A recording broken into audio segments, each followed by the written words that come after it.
So, one of the subjects that we haven't talked about in my posts, and I guess I kind of did it on purpose, is waterproofing. And in a lot of my posts, I've said that this issue with foundations is due to water and the softening of soil. But what happens when water gets down in the soil, percolates down into the soil, and then it works its way against the foundation wall because it's sitting in the soil? That's called hydrostatic pressure.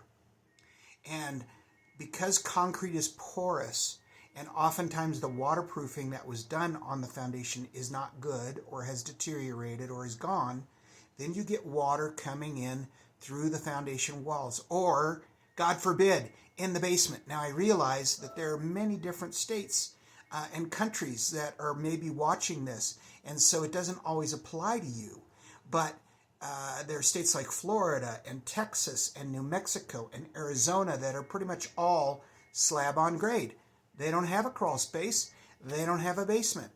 So this may not apply necessarily to them, but that's what causes heave for them. But I realize every time I do a post, I realize there's so much information. How do you get knowledgeable about that? Well, Foundation Repair Academy helps. And you should, if you're this interested and you've been watching my posts, you probably should join that. But for right now, I'm going to talk to you about waterproofing for the first time. And people get basements that have water that come in through the expansion joints, which looks like it's coming up through the floor, but it's actually water that's sitting around the house, coming in at the easiest place. And it's usually the seams of the basement slab. Or water's coming into the crawl space, and oh my God, you go down to the crawl space to change the furnace filter, and you've got mud all over the place after a big storm. So anyway, waterproofing and softening of the soil is what causes a lot of these issues with foundations settling and wet basements and all this kind of thing. There's a lot of different solutions for these kinds of things. You can't just say, oh, well, I'll just put a French drain around the outside. Well, certainly controlling landscaping water, surface water is important, but that usually doesn't really fix the whole problem. So if you have water coming into your basement and it's leaking through the walls or it's coming up underneath the slab, that's one sort of repair. If you have water that's getting into the crawl space causing mud, that is a different repair. And if you're having water coming up or pushing up of the soil underneath your slab, your house is built on a slab, that's kind of a different issue.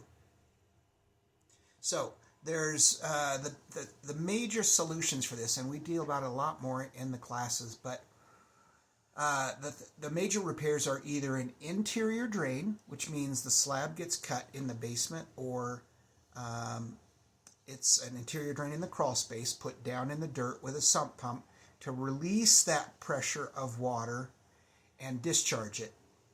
Probably also a French drain on the outside. If you're very close to your neighbor and you really have trouble being able to do much more out there than that, you can't really put a sidewalk or any of those types of things, well then you have to run a surface French drain with a sump pump if you can't get a gravity feed.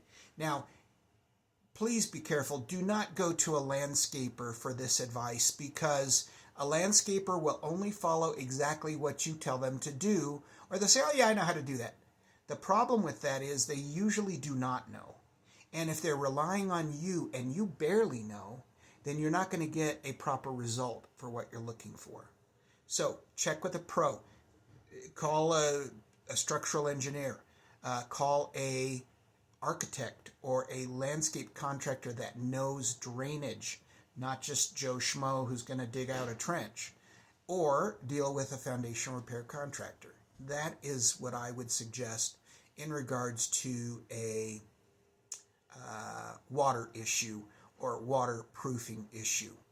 There are various other ways to deal with it too. If you have a basement wall, you can excavate along the outside and waterproof that wall again and put a French drain at the bottom.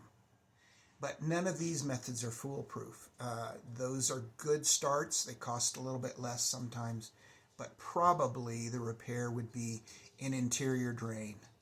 An interior drain with a sump pump cut underneath the slab is invasive in the basement, and it's fairly expensive. But it grabs water before it causes heave and can release that pressure of heaving. It grabs the water before it damages drywall and flooring and cabinets in the basement. I have to tell you, I truly have, I have seen a river or a creek, call it a creek, running underneath a basement slab when we, one instance for an install, an interior drain was being put in and the slab was cut, and as soon as the slab was cut, water came up underneath through the slab, and there was a pump on it to do an evacuation of water while the install was taking place, but the water continued to run.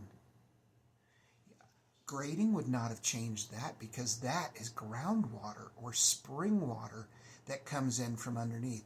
So as you can see, there's a lot of different things to talk about on waterproofing, and I can't get into all of that in a post, but hopefully this gives you enough to kind of start digging around in your own place, or you maybe, oh, yeah, that's happened to me, or, I don't know, that could have happened to me, or, looks like maybe it was wet down in the crawl space some time ago, or the moldings in the basement are stained, or the carpet gets damp kind of at random times in the basements. Those are all indicators that there's probably something going on with waterproofing, and you ought to take a closer look and have somebody really diagnose it for you and tell you what the solutions would be. But I hope that was a start.